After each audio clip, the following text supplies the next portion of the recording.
So today we are going to discuss the exchange of water and nutrients between blood and interstitial fluid that's occurring at the level of capillaries. Basically, we have started our series of lectures about microcirculation and lymphatic systems. We have discussed the structure of microcirculation, we have discussed the structure of capillary wall, we have also discussed the blood flow through the capillaries. We have also discussed the properties of the capillary wall. Now, today we are going to discuss the exchange of water and nutrients between blood and interstitial fluid. As we have discussed again and again that the blood vessels basically take its origin at the level of aorta and it divides into large arteries divide into arterioles divide into metarterioles finally give rise to capillaries, and it is at the level of capillaries where exchange occurs. So the purpose of circulation, the circulation of the blood basically occurs at the level of capillaries. The purpose is to provide nutrients to the tissues and take away the excreta from the tissues towards the heart so that the waste, the excreta can be removed through the kidneys, liver and lungs, and the tissues get the nutrients and water. So how this exchange basically occurs at the level of capillaries. Now we have discussed the capillary wall. This is basically a capillary and this is one wall of the capillary. Here is the lumen of the capillary. Here is the lumen of the capillary and here we have the interstitium. Now the blood is basically flowing in the lumen. Here the blood is flowing here in the capillary. It is basically present over here. This is lumen of the capillary, and the nutrients will diffuse out from the capillary wall towards the interstitium and the excreta will go from the interstitium into the capillary wall. Now how this diffusion is made possible? Basically we discussed that the capillary wall is basically made of a unicellular layer of endothelial cells. These are endothelial cells. This is one endothelial cell, this is another endothelial cell, this is another endothelial cells. And they are laying on the basement membrane. This black color is basically a basement membrane and the cells are the endothelial cells that are just having just one or a unicellular layer on the top of a basement membrane. We also discussed that there is a small gap between two consecutive endothelial cells that's known as intercellular cleft or slit pore or the capillary pore. We also discussed that there are vesicular channels which are formed by imbibing the nutrients from the capillary and the interstitial fluid and through which the exchange of substances occurs. Now the most important means of transfer between the plasma and interstitial fluid is diffusion, and diffusion results from thermal motion of water and molecules and dissolved nutrients. So basically the most important means of transfer of substances from the capillaries to the interstitium and from the interstitium to the capillaries, from the capillary lumen to the interstitium and from the interstitium to the capillary, the most important mechanism of transfer is basically diffusion. Diffusion is the most important step. What is basically diffusion and how diffusion occurs? So diffusion basically results from the thermal motion of water molecules and dissolved nutrients. These are basically the water molecules or dissolved nutrients, for example. These are the water molecules or dissolved nutrients. These molecules basically move. They are moving rapidly due to their energy, and due to their rapid movement they move from this side of the capillary wall to this side and from this side of the capillary wall towards this side. So they like move from one side to another and from one side to another, and this is basically due to their movements, the thermal motion of the water molecules and the nutrients. So this is the most important means of transfer between plasma and interstitial fluid. That's one way. Now during this transfer, during this mechanism, the lipid soluble substances like oxygen, carbon dioxide can diffuse directly through cell membrane of endothelial cells.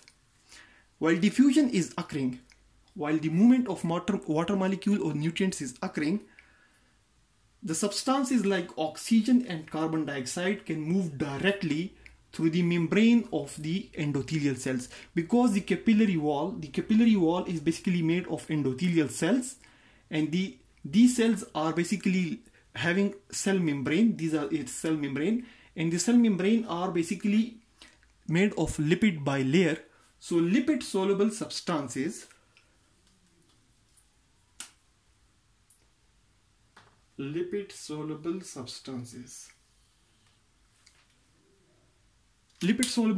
like oxygen, carbon dioxide, they move directly to the membrane of the endothelial cells, and the exchange of these substances is very rapid. The diffusion of these substances is occurring very rapid because they do not need special mechanism. On the other hand, water soluble substances like water molecule, sodium, chloride, glucose, they diffuse only through the pores. So because there are intercellular cleft of the pores, the substances like water soluble substances, water molecules, sodium, chloride and glucose, they will have to move through these special pores. Because they are not soluble in this lipid layer which is making this membrane of the endothelial cells. They are not lipid soluble, so they only have to move through the pores. They are present in the capillary wall. So although the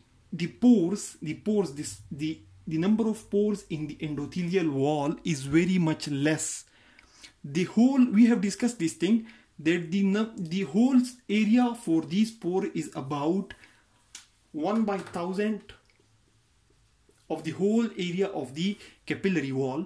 But the thermal motion, the movement of the water molecule and the nutrients is so much high that even this small 1/1000 of the whole area, this is sufficient to provide enough exchange of water and nutrients between the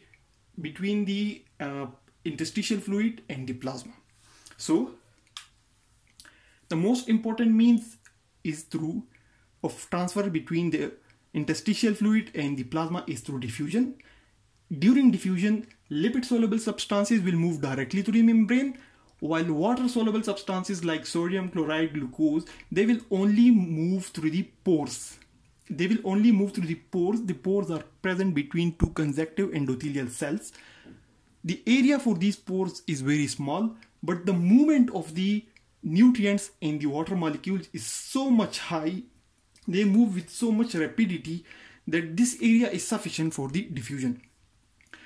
Now it is said that the time taken for the diffusion of water molecules across these pores is 80 times that of the time required for transfer of for the blood flow across the capillary membrane.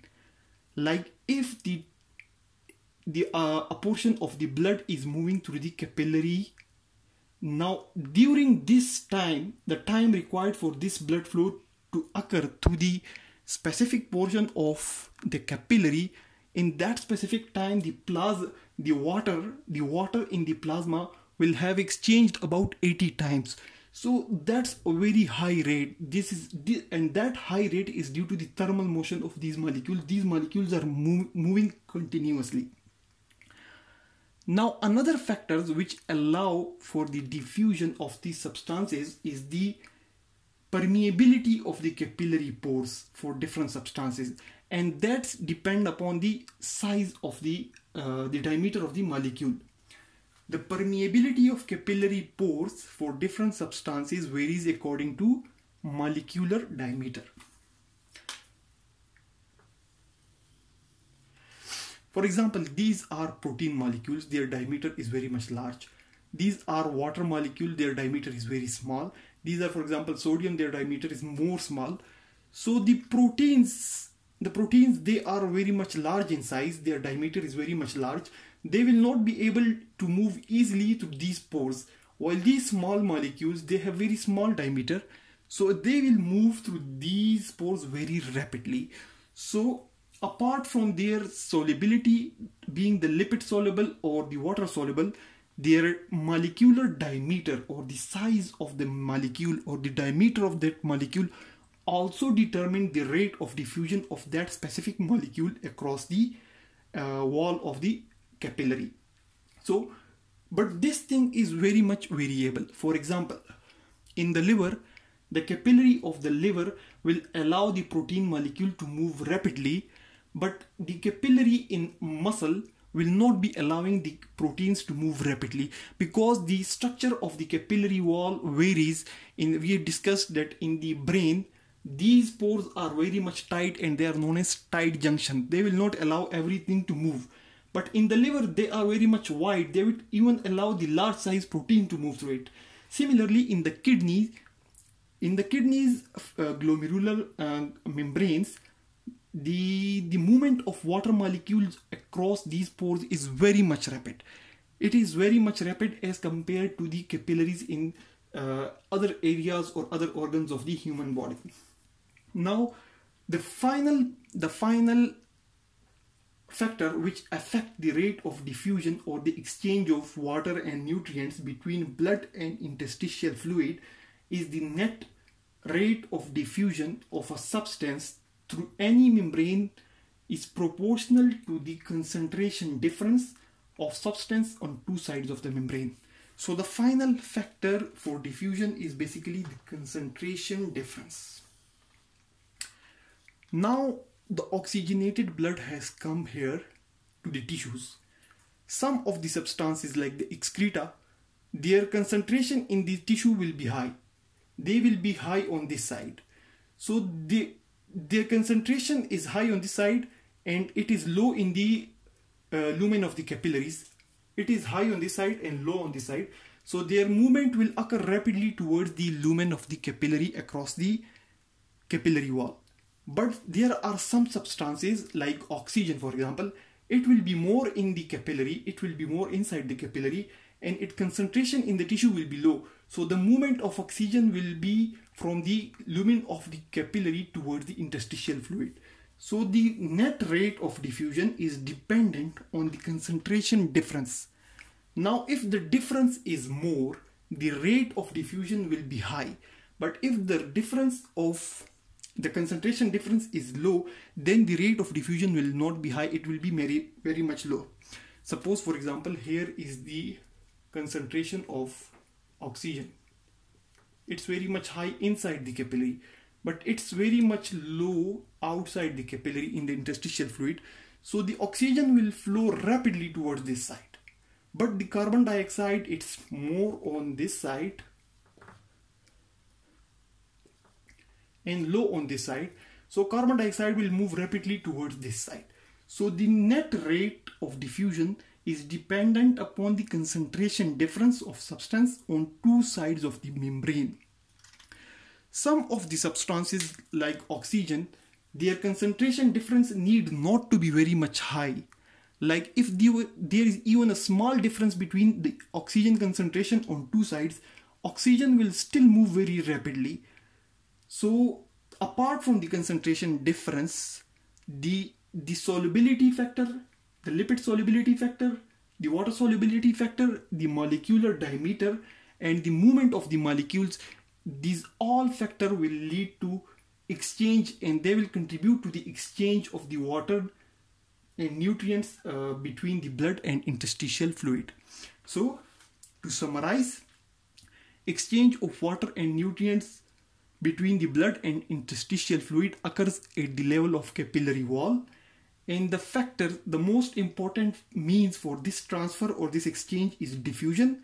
Diffusion is basically due to the rapid movement of the molecules, the thermal motion of the molecules of water and the nutrients, and this diffusion is rapid for the lipid soluble substances like oxygen and carbon dioxide, because these substances can move directly through the membrane of the capillary endothelial cells, and it is a bit low for the water soluble substances like water molecules, sodium chloride and glucose, because they only need to move through the pores inside the capillary wall. Now another factor which will determine the rate of exchange is the molecular diameter. Molecules with big diameter will move slowly through the pores, while molecules of low or small diameters will move rapidly through the capillary pores. But this thing is different in different organ. We have discussed again and again. In the liver, the proteins can move rapidly through these pores, but in the brain or in muscles, the proteins cannot move very much easily because these pores are very much large in the liver capillaries, but they are very much small in other capillaries. The final factor which determine the rate of exchange is the concentration difference. If the concentration of one component is high on the toward the lumen of the capillary and low on the interstitial fluid side, it will move toward the interstitial fluid. But if the concentration of something is more on the side of the interstitial fluid but low toward the capillary lumen, then that substance will move towards the capillary. So that's all the factor which basically determine the exchange of substances at the level of the capillary between the interstitial fluid and the capillary plasma. Thanks a lot for watching the video.